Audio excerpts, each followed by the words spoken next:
মানুষের জন্য দল করি আমরা, সে মানুষের পাশে থেকে তাদের জন্য কাজ করবেন, তাদের সেবা করবেন। দেশের বাইরে আমার কোনো ঠিকানা নেই, এটাই হলো আমার ঠিকানা।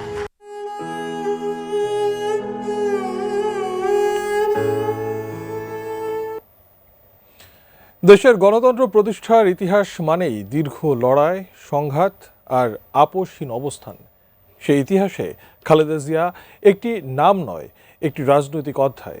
স্বৈরশাসনের বিরুদ্ধে রাস্তায়, গণতন্ত্রের সন্ধিক্ষণে রাষ্ট্র ক্ষমতায়, আবার কারাগারের নীরবতায় একই দৃঢ় অবস্থান। মহাখালী যাত্রী সাবেক প্রধানমন্ত্রী বেগম খালেদা জিয়াকে স্মরণে আজকের স্বাধীন সংলাপ, সৌজন্যে আলোক হেলথ কেয়ার অ্যান্ড হাসপাতাল। আমি মাশায়েক শশী, আজ আপনাদের সঙ্গে আছি। দুজন অতিথি আমাদের সঙ্গে স্টুডিওতে আছেন।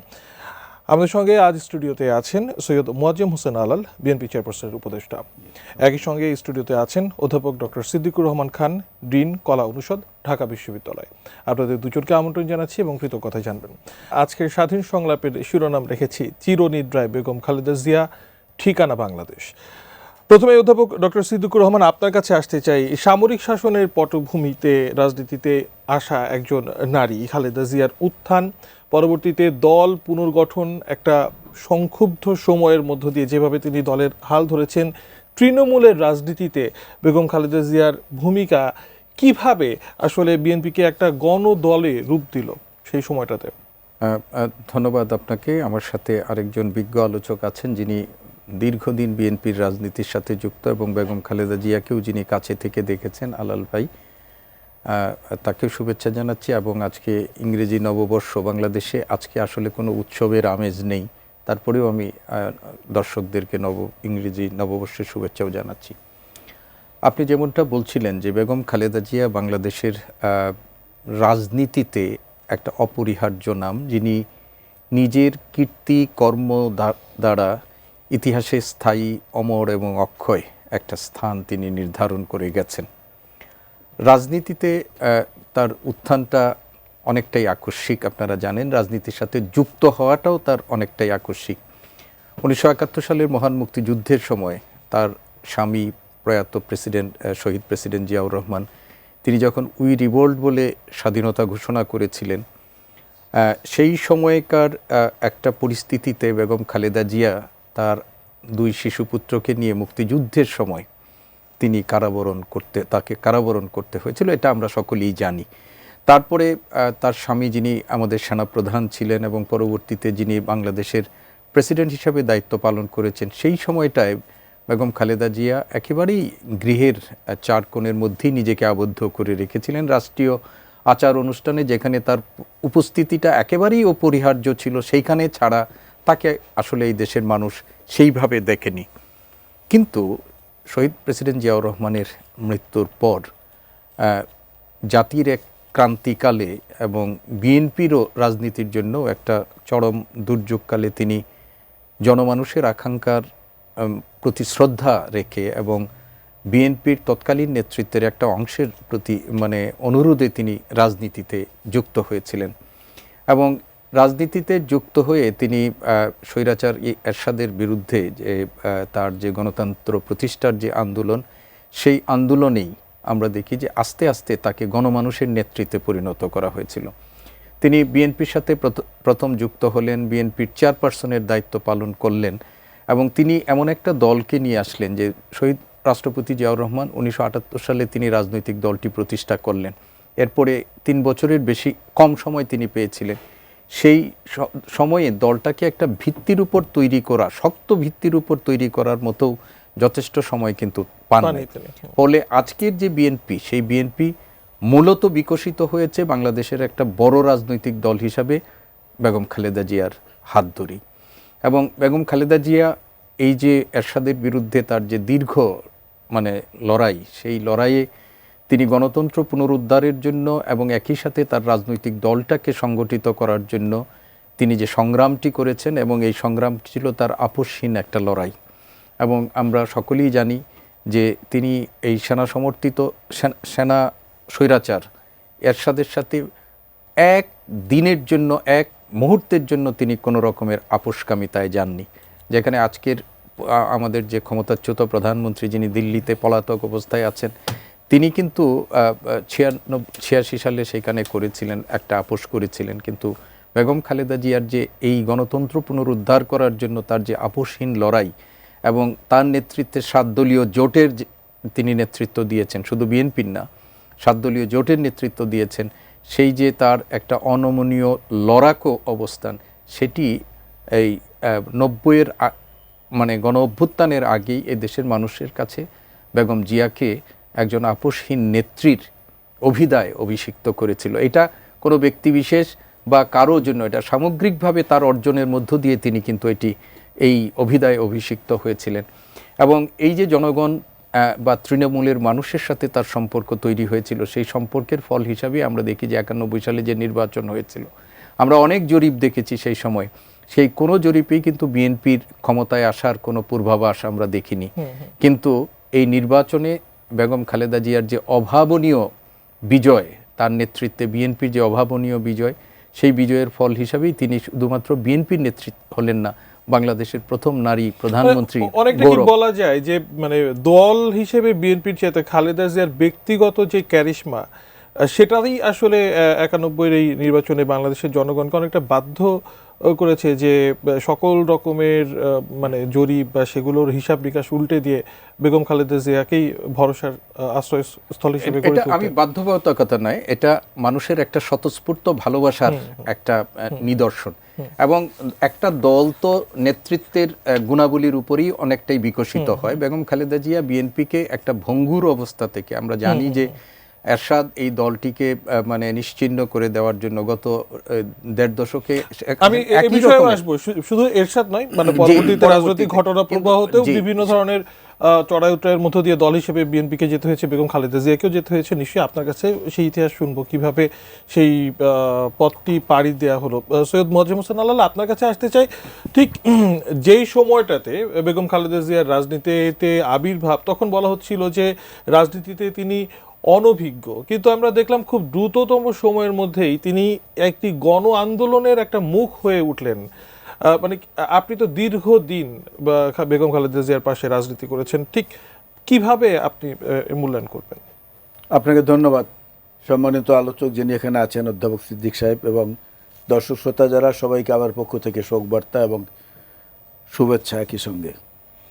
বিষয়টা হচ্ছে যে একটা গাড়ি যখন চলন্ত অবস্থায় থাকে, সে গাড়িটার স্টিয়ারিংয়ে কে বসা আছেন এটার উপরে কিন্তু অনেক কিছু নির্ভর করে। যাত্রাটা মসৃণ হবে নাকি দুর্ঘটনা ঘটবে, নাকি হঠাৎ করে উল্টোপাল্টা কোনো ঘটনা ঘটে যাবে।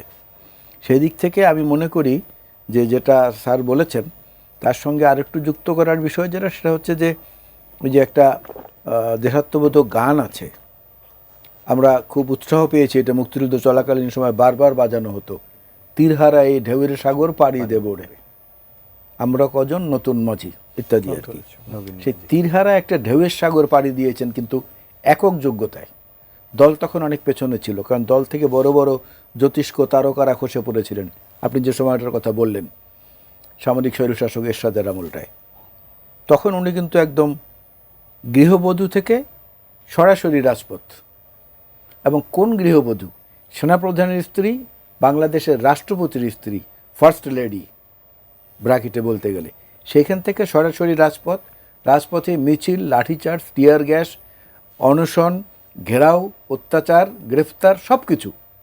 তো এইটা তীরহারা একটা ঢেউয়ের সাগর পাড়ি দিয়ে তিনি এগিয়ে গেছেন। তার সঙ্গে ওই সময়কার মধ্যম সারির নেতারাই বেশি ছিলেন, উচ্চ পর্যায়ের অনেকে কিন্তু তখন চলে গিয়েছিলেন। যদি আমাদের এবং দলের ভিতরেও অনেক ওই সময়টাতে বেশ রকমের একটা ঝঞ্ঝাট, একটা টার্মোয়েল ছিল। মূল বিষয়টা দাঁড়িয়েছে কি যে স্বপ্ন দেখতে তো পরিশ্রম করা লাগে না, কিন্তু স্বপ্ন বাস্তবায়নে কঠোর পরিশ্রম করা লাগে।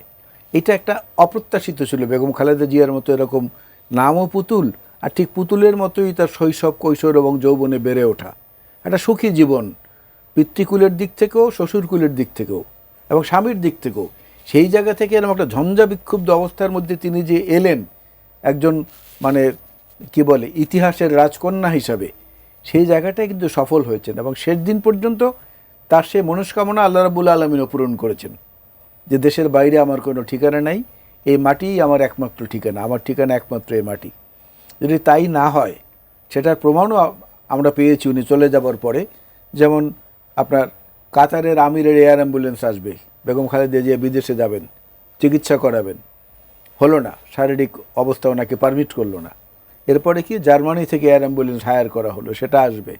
বিদেশি চিকিৎসকরাও আসলেন, ওনাকে দেখে গেলেন, চায়না থেকে, অন্যান্য দেশ থেকে, মার্কিন যুক্তরাষ্ট্র থেকে, ব্রিটেন থেকে দেখে চলে গেলেন, ওনাকে কিন্তু নিতে পারলেন না।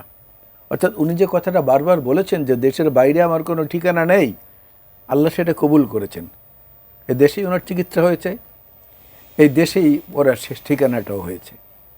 সেই জন্য আমি বলি যে বেগম খালেদা জিয়া হচ্ছেন বাংলাদেশের শুধুমাত্র সরকার প্রধান নয়, শুধুমাত্র দলীয় প্রধানও না, শুধুমাত্র একজন রাষ্ট্রনায়কও না। বাংলাদেশ উনি হচ্ছেন একটা চলন্ত ইতিহাস, যেটা শতাব্দীর পর শতাব্দী মানুষ স্মরণ করবে অত্যন্ত শ্রদ্ধার সঙ্গে, এবং যেটা মানুষ তাদের প্রাণ ঢালা স্বতঃস্ফূর্ত জমায়েতের মধ্য দিয়েও দেখিয়েছেন। এবং কত সুশৃঙ্খল জানাজা, দীর্ঘ সময় অপেক্ষা করা, তারপরে নির্দিষ্ট সময়েরও প্রায় 1 ঘন্টা 3 মিনিট পরে শুরু হয়েছে, তারপরে একটা নড়াচড়া শব্দ মনে হয় যেন একটা নিঃশ্বাস পড়লেও শোনা যাবে, এত শান্ত ছিল বাংলাদেশের মানুষ। এটা অকল্পনীয়, এরকমটা তো আগে কখনো চিন্তা করিনি আমরা। বাস্তবে সেটা কিন্তু আমরা প্রমাণ করে দেখিয়েছি যে ওনার প্রতি গোটা দেশ একটা মোহনায় গিয়ে মিলেছিল, সে মোহনাটার নাম হচ্ছে বেগম খালেদা জিয়া। অসংখ্য ধন্যবাদ। আমি আবারও নিশ্চয়ই আপনার কাছে ফিরবো। অধ্যাপক ডক্টর সিদ্দিকুর রহমান খান, আপনি যেমনটা বলছিলেন, এই যে দীর্ঘ রাজনৈতিক ক্যারিয়ারে অনেক চড়াই উতরাই পার হতে হয়েছে ব্যক্তি খালেদা জিয়াকে বিএনপি চেয়ারপারসন হিসেবে এবং রাষ্ট্রপ্রধান হিসেবেও।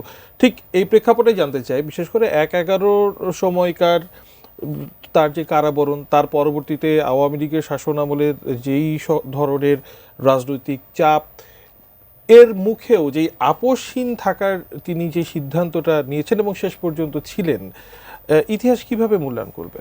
দেখুন, আপনি যেটা বলছেন যে তার রাজনৈতিক জীবন কিন্তু 4 দশকের বেশি সময়, এবং বিএনপির মতো একটা রাজনৈতিক দলে তিনি 41 বছর চেয়ারপারসন হিসেবে দায়িত্ব পালন করেছেন, এবং তার এই চলার পথটা যে মোটেই মসৃণ ছিল না, এবং তার যাত্রাটা যে কত কষ্টকর ছিল একটু আগে উনি বলেছেন, যে একটা তীরহারা মানে সাগরের ঢেউয়ের মধ্য দিয়ে তিনি সেখানে সামনের দিকে গেছেন।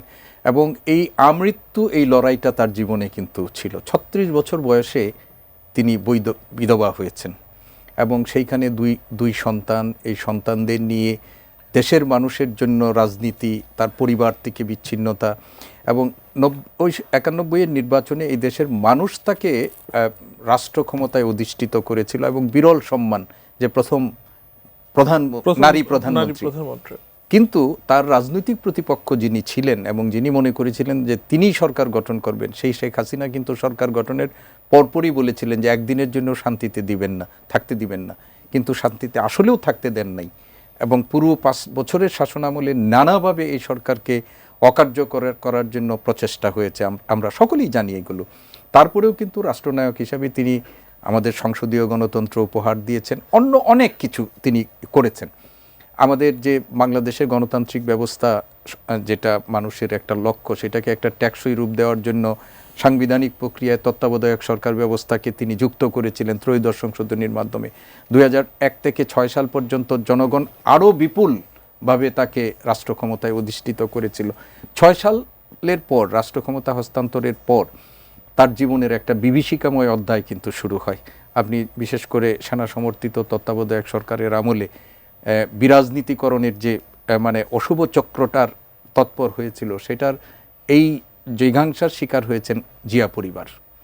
বেগম খালেদা জিয়া তিনি গ্রেপ্তার হয়েছেন, তার 2 ছেলেকে গ্রেপ্তার করা হয়েছে, এবং 2 ছেলেকে যে শারীরিক মানসিক নির্যাতন করা হয়েছে, এটা আমাদের ভাবলে এখনও গা শিউরে ওঠে।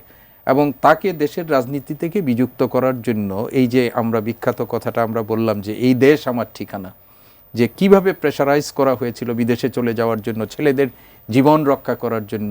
সেই সময় কিন্তু শেখ হাসিনা একটা সময়ের জন্য বিদেশে গিয়েছিলেন চিকিৎসার নামে, কিন্তু বেগম খালেদা জিয়াকে এক মুহূর্তের জন্য বাধ্য করতে পারেন নাই, তিনি ছিলেন। এজন্য তাকে মূল্য দিতে হয়েছে, কিন্তু তিনি তার জায়গায়, তার যে লক্ষ্য এবং আদর্শের জায়গাটায় তিনি অবিচল ছিলেন। তারেক রহমানকে বিদেশে যেতে হলো, জীবন রক্ষার জন্য অনেকটা বলা যেতে পারে বিদেশে যেতে হলো, কিন্তু তিনি লড়াইটা করে গেছেন। এবং এই লড়াইটা করতে যেয়ে আপনি 14 সালের নির্বাচনের পর তাকে কিভাবে আবদ্ধ করা হয়েছিল, বাইরে যেন না যেতে পারে সেই জন্য কিভাবে করা হয়েছিল, এটা আমরা সকলেই জানি, যে বালির ট্রাক দিয়ে আরও অন্যভাবে। এবং অবরুদ্ধ থাকা অবস্থায় তিনি তার কনিষ্ঠ পুত্রের মৃত্যু সংবাদ তাকে পেতে হয়েছে, বিদেশে মারা গেছে।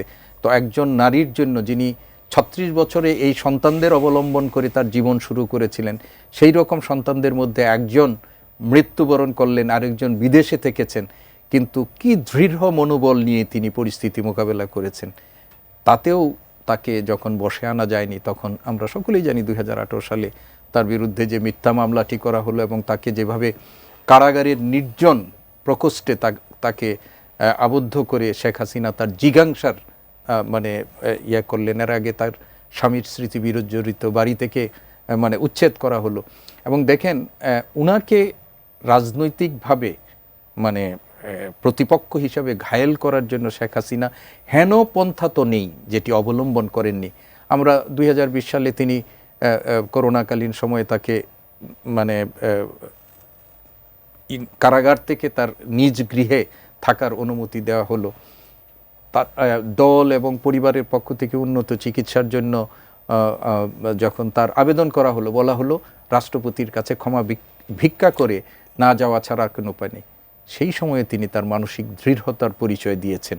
এবং সমান্তরালে তো একই সময়ের প্রেক্ষাপটে যদি বলি, বিএনপিকেও খালেদা জিয়া থেকে বিচ্ছিন্ন করা, সেটার প্রচেষ্টা যেমন ছিল, বিএনপি দল ভাঙার একটি অপচেষ্টা অনেকবার করা হয়েছে, কিন্তু এরপরেও তো এই একটি নাম বেগম খালেদা জিয়া, সেটাই তো শেষ পর্যন্ত বিএনপিকে ঐক্যের সূত্র হিসাবে কাজ করেছে। এবং আপনি জীবনের শেষ বিন্দুতে 18 সাল থেকে তিনি রাজনীতিতে নিষ্ক্রিয়, কিন্তু আমরা দেখেছি যে বিএনপির যারা নেতাকর্মীরা আছেন, উনি আরও ভালো বলতে পারবেন, যে প্রত্যেকেই বিএনপির প্রত্যেকটা মানুষ নেতাকর্মী মনে করেছে তাদের মাথার উপর একটা অভিভাবক আছে, একটা বটবৃক্ষ আছে, সেই বটবৃক্ষের ছায়াতলে সবাই নিজেকে একত্রিত করে এত জেল জুলুম সবকিছু উপেক্ষা করে বিএনপির রাজনীতি করেছে, বিএনপিকে ঐক্যবদ্ধ করে। আমি ঠিক এই প্রসঙ্গে সৈয়দ মুয়াজ্জেম হোসেন আলাল আপনার কাছে আসতে চাই। এই যেমনটি অধ্যাপক ডক্টর সিদ্দিকুর রহমান বলছিলেন যে 2018 সাল থেকেই তাকে দল থেকে বিচ্ছিন্ন করার প্রচেষ্টা বা রাজনীতিতে অনুপস্থিত আমরা দেখলাম, কিন্তু এই যে দীর্ঘদিন রাজনীতির বাইরে থাকা সত্ত্বেও রাজনৈতিক প্রাসঙ্গিকতার জায়গা তো আসলে পরিবর্তন হয়নি বেগম খালেদা জিয়ার ক্ষেত্রে। টিকে থাকার কারণটা কি? দলের ভিতরে আপনারা যারা এই সময়টাতে ছিলেন, কি আপনাদেরকে অনুপ্রেরণা জুগিয়েছে? দেখুন, আমাদেরকে সবচেয়ে বেশি যেটা অনুপ্রেরণা জুগিয়েছে সেটা হচ্ছে যে আমরা দেখলাম যে আমরা যে যতটা অত্যাচারিত হয়েছি বা যে যতটা নির্মমতার শিকার হয়েছি, সেটা জিয়া পরিবারের নির্মমতার তুলনায় কিছুই না। শুধু বেগম খালেদা জিয়া না, গোটা জিয়া পরিবার, শহীদ রাষ্ট্রপতি জিয়াউর রহমানের বীরুত্তমের শাহাদাত বরণের ঘটনা, বেগম খালেদা জিয়ার অবস্থা যেটা সংক্ষেপে আমরা এতক্ষণ আলোচনা করলাম, তারপরে তাদের জ্যেষ্ঠ সন্তান সে প্রবাসে 1000 কিলোমিটার দূরে, আর এক সন্তানের পরিণতিও তো আমরা শুনলাম এবং জানেন সবাই। এরপরেও এত বজ্রকণ্ঠে যিনি সাহস নিয়ে শুধু গণতন্ত্রের দিকে তাকিয়ে, শুধু মানুষের দিকে তাকিয়ে যদি থাকতে পারেন, তাহলে আমরা কেন পারবো না? এবং এর সাথে যেটা যুক্ত হয়েছে সেটা হচ্ছে বেগম খালেদা জিয়ার নেতৃত্বের গুণাবলীর মধ্যে সবচেয়ে বড় যে উপাদানটি ছিল মাতৃত্বের গুণাবলীটা। এটা কি কারণে এত প্রগাঢ় ছিল, এত দৃঢ় ছিল, আমরা বলতে গেলে আসলে আমাদের অনেক কষ্ট হয়।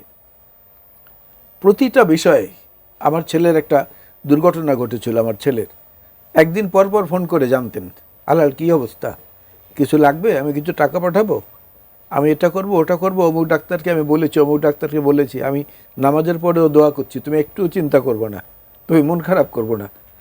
তো সেই ক্ষেত্রে আমার মতো লোক জীবনে আর কোনো দিকে ফিরে তাকানোর সুযোগ দেয় কেউ?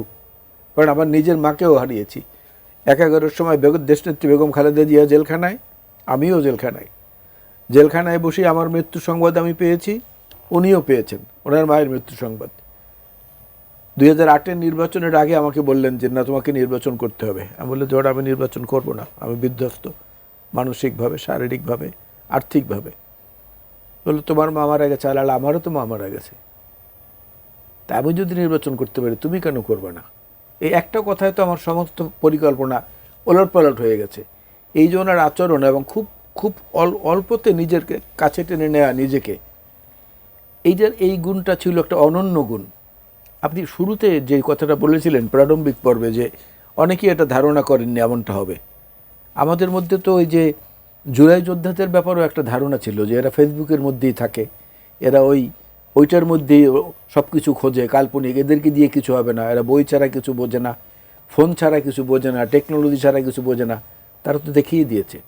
বেগম খালেদা জিয়াও এরকম গৃহবধূ থেকে সুখী পরিবারের কন্যা হিসাবে, আরও সুখী পরিবারের পুত্রবধূ হিসাবে থেকেও রাজপথ, টিয়ার গ্যাস, লাঠি, জেল, জুলুম, পারিবারিক বিচ্ছিন্নতা সব কিছুর মধ্য দিয়ে রাষ্ট্রশক্তি ধাপে ধাপে এক এক সময় এক এক শাসকের অধীনে রাষ্ট্রশক্তি তাকে অপশ্রিয় করার চেষ্টা করেছে, অপশ্রিয়মান করার চেষ্টা করেছে। দের কোনো প্রয়োজনই নাই।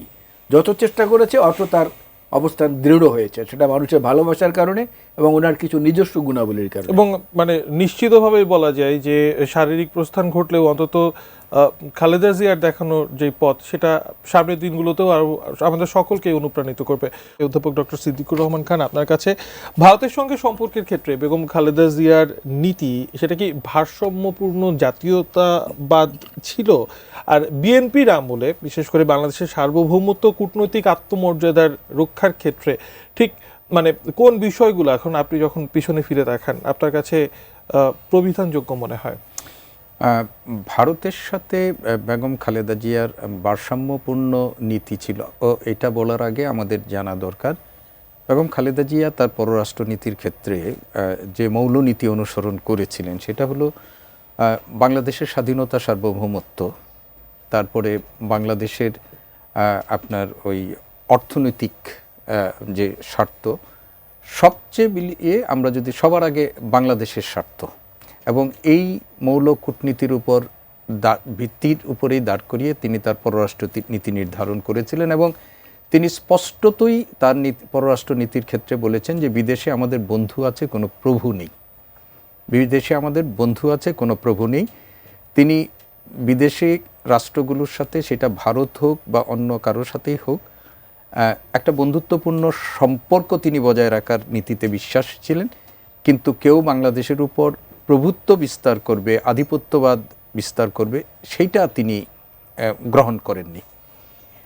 ভারত আমাদের এই দক্ষিণ এশিয়ার রাজনীতিতে ভারতের যে মুরলীপনা, সেই মুরলীপনাটা আর মানে বলবো যে মোকাবেলা করে দক্ষিণ এশিয়ার রাজনীতিতে একটা মানে আমরা বলবো যে ভারসাম্যপূর্ণ কূটনীতি তৈরি করার জন্যই তিনি কিন্তু সার্ক যেটি আমাদের ছিল, যেটি শহীদ রাষ্ট্রপতি জিয়াউর রহমান যেটি স্বপ্নদ্রষ্টা ছিলেন, সেই সার্ককে নতুনভাবে তিনি কিন্তু উজ্জীবিত করার চেষ্টা করেছিলেন। এবং এই ক্ষেত্রে আমাদের এটাও মনে আছে যে তিনিও কিন্তু সার্কের প্রথম মহিলা চেয়ারপারসন, এটাও তিনি কিন্তু হয়েছিলেন, এবং 2 বার সম্ভবত সার্কের তিনি চেয়ারপারসন হয়েছিলেন। এবং এই যে সার্ককে পুনরুজ্জীবিত করা এবং ভারতের যে প্রতিবেশী রাষ্ট্রগুলোর উপর তার যে আধিপত্যবাদী মনোভাব, সেটি আমরা স্বাধীনতা উত্তরকালেও আমরা দেখেছি। আমাদের মুক্তিযুদ্ধের সহযোগী হিসাবে বা সহায়তাকারী হিসাবে স্বাধীনতা উত্তর বাংলাদেশেও ভারত নির্ভরতা বাংলাদেশের কূটনীতিতে যে গুরুত্বপূর্ণ হয়েছিল, শহীদ রাষ্ট্রপতি জিয়াউর রহমান সেটা থেকে একটা ভারসাম্যপূর্ণ মর্যাদাকর সম্পর্ক ভারতের সাথে প্রতিষ্ঠা করার চেষ্টা করেছিলেন। বেগম খালেদা জিয়া সেই নীতিটাই অনুসরণ করেছিলেন এবং ভারতের সাথে একটা সম্মানজনক সম্পর্ক বাংলাদেশের, সেইটার ব্যাপারে তিনি কিন্তু উদ্যোগী হয়েছিলেন। শুধু ভারতের না, তার আন্তর্জাতিক কূটনীতির ক্ষেত্রেও এই নীতিটাই বাংলাদেশের সম্মান, মর্যাদা, স্বাধীনতা, সার্বভৌমত্ব এবং একই সাথে বাংলাদেশের অর্থনৈতিক স্বার্থ, এই অর্থনৈতিক স্বার্থের কথা বিবেচনা করেই কিন্তু তিনি মধ্যপ্রাচ্যের দেশগুলোর সাথেও কিন্তু তিনি নতুন করে সম্পর্ক, চীনের সাথে একটা নতুন কূটনৈতিক সম্পর্ক, চীন এবং ভারতের মধ্যে কূটনৈতিক সম্পর্কের একটা ভারসাম্যপূর্ণ অবস্থান, এইগুলো কিন্তু তিনি করেছিলেন। তো আজকের যে পরবর্তীতে যে বিএনপির যে মানে 2006 সালের পর তো বিএনপি আর রাষ্ট্র ক্ষমতায় যায়নি, ফলে ভারতের সাথে সম্পর্ক প্রতিষ্ঠার ক্ষেত্রে বিএনপির আর কোনো পরীক্ষিত কোনো অবস্থান আমরা দেখিনি। কিন্তু আমি সবসময় মনে করি যে ভারতের ব্যাপারে বিএনপির এই যে যৌক্তিক একটা অবস্থান ছিল, সেই যৌক্তিক অবস্থানের কারণেই গতকাল এটা আমাদের সকলকেই বিস্মিত করে বাংলাদেশের সাথে ভারতের যে সম্পর্ক এখন বিরাজমান, সেই পরিস্থিতির মধ্যে জয়শঙ্কর ভারতের পররাষ্ট্রমন্ত্রী তিনি বাংলাদেশে এসেছেন এবং প্রধানমন্ত্রী নরেন্দ্র মোদীর কন্ডোলেন্স মেসেজ বিএনপির ভারপ্রাপ্ত চেয়ারম্যানের কাছে স্বহস্তে তিনি সেটা অর্পণ করেছেন। আমি ব্যক্তিগতভাবে মনে করি যে ভারতের সাথে সম্পর্কের ক্ষেত্রে তিনি যে ভারসাম্যপূর্ণ মর্যাদাপূর্ণ অবস্থানটি তৈরি করেছিলেন এবং ভারত যে বাংলাদেশের প্রতিবেশী, বৃহৎ প্রতিবেশী হিসাবে ভারতকে কখনো বাংলাদেশের উপর আধিপত্য প্রতিষ্ঠা করতে দেননি, সেই এতৎসত্ত্বেও খালেদা জিয়ার যে অবস্থানটি ভারতের জনমানুষ এবং রাজনীতিবিদদের কাছে, সেটার একটা বহিঃপ্রকাশ কিন্তু কালকে বাংলাদেশ আমরা দেখল। দেখেছি। এই একই প্রসঙ্গে আলাল ভাই আপনার কাছে আসতে চাই। বেগম খালেদা জিয়া রাষ্ট্র পরিচালনাতে যখন ছিলেন সরকার প্রধান হিসেবে, তখন তো নিশ্চয়ই দেশের অভ্যন্তরে যেমন বিরোধী দলকে মোকাবেলা করতে হচ্ছে একের পর এক বিক্ষোভ বা রাজনৈতিক আন্দোলন, বিদেশি বিভিন্ন চাপও তো নিশ্চয়ই ছিল, একই সাথে তাকে মোকাবেলা করতে হয়েছে। এই চাপের মুখে ক্রিটিক্যাল সময়গুলোতে কিভাবে তিনি সিদ্ধান্ত নিতেন? পরবর্তীতে যখন তিনি হয়তোবা রাষ্ট্র পরিচালনতা নেই, কিন্তু বিদেশি রাষ্ট্রগুলোর সাথে তো যোগাযোগ ছিল, সেক্ষেত্রেও আমরা দেখেছি অনেক সময় বিভিন্ন চাপের মুখে তাকে রাখার একটা প্রচেষ্টা ছিল। সে সময়গুলোতেই বা কেমন ছিল সেই দিনগুলো? এবং এটা বলার আগে একটি বাক্য আমি আপনাকে বলি, আপনার কথার সঙ্গে একটু তুলনা করার জন্যে, যে ব্রিটেনের রাজতন্ত্র কিন্তু বহু বছরের পুরনো, শতাব্দী শতাব্দী ধরে চলে আসছে, কিন্তু আজ অবধি রাজপরিবারের সবচেয়ে আলোচিত ব্যক্তিত্ব কিন্তু রাজপরিবারের কেউ না, পুত্রবধূ ডায়ানা। এটা আমরা মাথায় রাখি একপাশে। আর দ্বিতীয় কথাটা হচ্ছে যে রাষ্ট্র আসলে মানচিত্রে থাকে না, রাষ্ট্র থাকে মানুষের হৃদয়ে। শেখ মুজিবের দুর্ভিক্ষের সময় কবিতা লিখেছিলেন একজন, সম্ভবত সরাকার আবু সালে লিখেছিলেন, ভাত দে নইলে মানচিত্র খাবো। হেলাল হাফিজ, ভাত দে নইলে মানচিত্র খাবো। অর্থাৎ এটা হচ্ছে একটা প্রতীকী। এই জন্য বললাম যে রাষ্ট্র মানচিত্রে থাকে না, রাষ্ট্র থাকে মানুষের হৃদয়ে। এই মানুষের হৃদয়ের মধ্যে যে রাষ্ট্রের প্রতি দরদটা এবং সংবেদনশীলতাটা, এটা সবচেয়ে বেশি উপলব্ধি করেছিলেন দেশনেত্রী বেগম খালেদা জিয়া, এবং তার আগে করেছিলেন শহীদ জিয়াউর রহমান বীরুত্তম। আজকে এই যে উদাহরণগুলো সিদ্দিক ভাই বললেন গতকালকের কথা, ভারত এবং ভারতের সবচেয়ে বেশি প্রভাবশালী দুইজন পররাষ্ট্র সচিব তিনি, হ্যাঁ, এবং রাজনাথ সিং, দুজন, এটা তো তাদের উপস্থিতি এবং তাদের আমরা টের পেয়েছি, মোদি সাহেবের বক্তব্য আমরা দেখেছি। কিন্তু আমার কাছে যেটা খুব ইন্টারেস্টিং লেগেছে, যেটা দেশনেত্রী বেগম খালেদা জিয়াকে তাকে উপলক্ষ করে যাদের মুখ দেখা দেখি বন্ধ, সেই পাকিস্তানের স্পিকার এবং ভারতের পররাষ্ট্র সচিব বাংলাদেশের জাতীয় সংসদে বসে হ্যান্ডশেক করেছেন। এটা একটা বিশাল তাৎপর্য বহন করে কিন্তু। অর্থাৎ আঞ্চলিক ভারসাম্যের যে শক্তির যে ভারসাম্যটা, সেটা এখনও বাংলাদেশের উপরে অনেক কিছু নির্ভর করে, এটা প্রমাণ হয়ে গেছে বেগম খালেদা জিয়ার বিদায়ের সঙ্গে সঙ্গে আবার নতুন করে। তো এটা উনি আগে অনুভব করতে পেরেছিলেন বলেই উনি ওই কথাগুলো বারবার বলেছেন। জিয়াউর রহমান সাহেব বলে গেছেন অল্প দিনের জন্য, উনি ওনার এই দীর্ঘ রাজনৈতিক জীবনের মধ্যে বারবার করে কথাটা বলেছেন যে দেশের বাইরে আমাদের কোনো ঠিকানা নেই এবং আমাদের কোনো প্রভু নেই, বন্ধু আছে, প্রভুত্ব করতে চাইলে আমরা এটা মানব না। লেন্দুবদর্জির উদাহরণ উনি দিয়েছেন বিভিন্ন সময়। তো সেই দিক বিবেচনা করলে দেখা যাবে যে একটা জিনিস, যে ওদের হাতে গোলামীর জিঞ্জির, আমার হাতে স্বাধীন বাংলাদেশের পতাকা, বাংলাদেশের স্বাধীন বাংলাদেশের পতাকা, এটা বলছেন, অনেক কিছু বলেছেন উনি। এবং উনি যে কথাগুলো বলেছেন এর সঙ্গে যদি আপনি যোগ করেন তাহলে দেখবেন যে 2009 সনে, মানে যখন থেকে মূলত বিএনপিকে অপ্রাসঙ্গিক করার প্রচেষ্টাটা হলো রাষ্ট্রশক্তিকে ব্যবহার করে, বিশেষ করে বেগম খালেদা জিয়াকে এবং জিয়া পরিবারকে, সেই সময় থেকে যদি বিবেচনা করেন তাহলে দেখবেন যে 2009-তে আমরা একটা জাতীয় কাউন্সিল করেছি মানিক মে এভিনিউতে। সেখানে আমাদের স্লোগানটা ছিল লোগোর উপরে, দেশ বাঁচাও মানুষ বাঁচাও। এটা দেশনেত্রী বেগম খালেদা জিয়া বলেছিলেন যে এই লেখাটা দিবা। তখন অনেকে বলেছেন, অনেক কথিত বুদ্ধিজীবীরা হাসি তামাশা করেছেন যে দেশ বাঁচানোর মানুষ বাঁচানোর কী হলো, দেশ কি মরে গেছে? পরবর্তীতে দেখা গেছে যে হ্যাঁ, দেশকে মারার অবস্থায় করা হয়েছে। হাজার হাজার কোটি টাকা পাচার থেকে শুরু করে এমন কোনো কুকাম নাই যা না করা হয়েছে। আবার সেই জিনিসটা কি 2016-তে আমরা যখন সর্বশেষ কাউন্সিল করলাম দেশনেত্রী বেগম খালেদা জিয়ার উপস্থিতিতে, সর্বশেষ জাতীয় কাউন্সিল বিএনপির, সেখানে স্লোগানটা খেয়াল করেন, নানান মানুষ নানান পথ, দেশ বাঁচাতে ঐক্যমত। অর্থাৎ ইনক্লুসিভ পলিটিক্স, যেটা ফ্যাসিস্ট সরকারের প্রধান করেছেন সবাইকে বাদ দেয়া, যেটা শেখ মুজিব করেছেন সবাইকে বাদ দিয়ে একটা বাকশাল করা, নিজের দলকেও গলা টিপে মেরে ফেলো, ঠিক তার উল্টোটা করেছেন বেগম খালেদা জিয়া, ইনক্লুসিভ পলিটিক্স। তো ইনক্লুসিভ পলিটিক্স করতে পাড়ার দৃঢ়তা থেকেই তিনি বুঝিয়ে দিয়েছেন যে আমার প্রতিবেশী বৃহৎ হোক আর ক্ষুদ্র হোক, যাই হোক, আমাদের সঙ্গে সম্পর্কটা হবে পারস্পরিক সম্মানের। ওই জন্য বলতে পেরেছেন। অধ্যাপক ডক্টর সিদ্দিকুর রহমান খান, আপনার কাছে আসতে চাই, জানতে চাই, ইতিহাস কি বেগম খালেদা জিয়াকে একজন সফল প্রধানমন্ত্রী কিংবা বিএনপি চেয়ারপারসন হিসেবে মূল্যায়ন করবে, নাকি একটি স্বতন্ত্র রাজনৈতিক ধারার প্রতীক হিসেবে তিনি চিহ্নিত হবেন? দেখুন, তিনি বিএনপির চেয়ারপারসন ছিলেন, তিনি বাংলাদেশের একজন সফল প্রধানমন্ত্রী ছিলেন, এবং সর্বোপরি তিনি তার যে অন্তিম যাত্রাকালের আগে তিনি আর বিএনপির একক কোনো নেত্রী ছিলেন বলে আমি বিশ্বাস করি না। তিনি এই জাতির অভিভাবক, জাতির ঐক্যের প্রতীকে তিনি রূপান্তরিত হয়েছিলেন।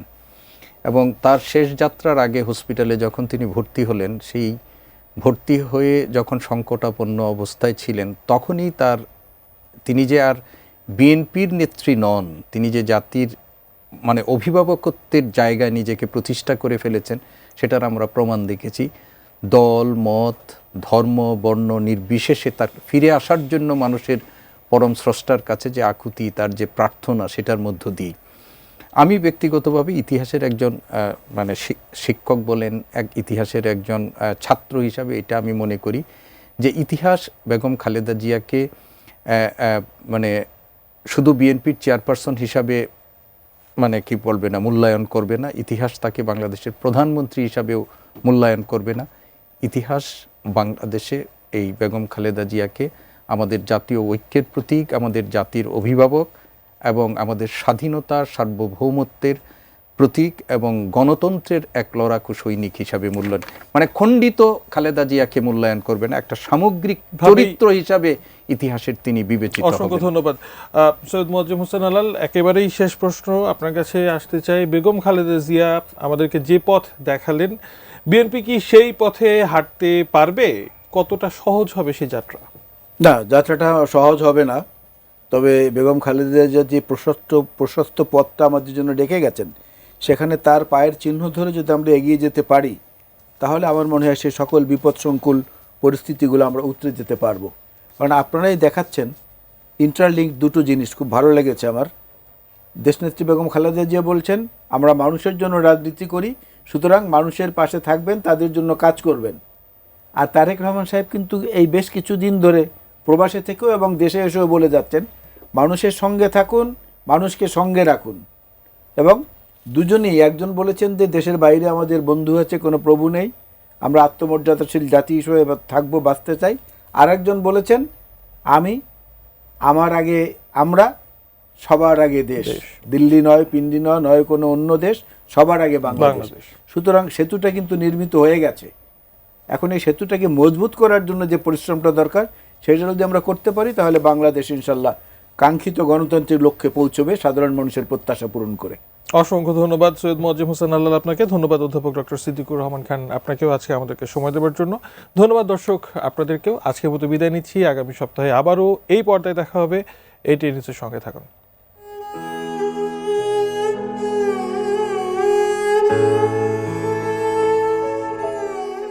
মানুষের জন্য দল করি আমরা, সে মানুষের পাশে থেকে তাদের জন্য কাজ করবেন, তাদের সেবা করবেন। দেশের বাইরে আমার কোনো ঠিকানা নেই, এটাই হলো আমার ঠিকানা।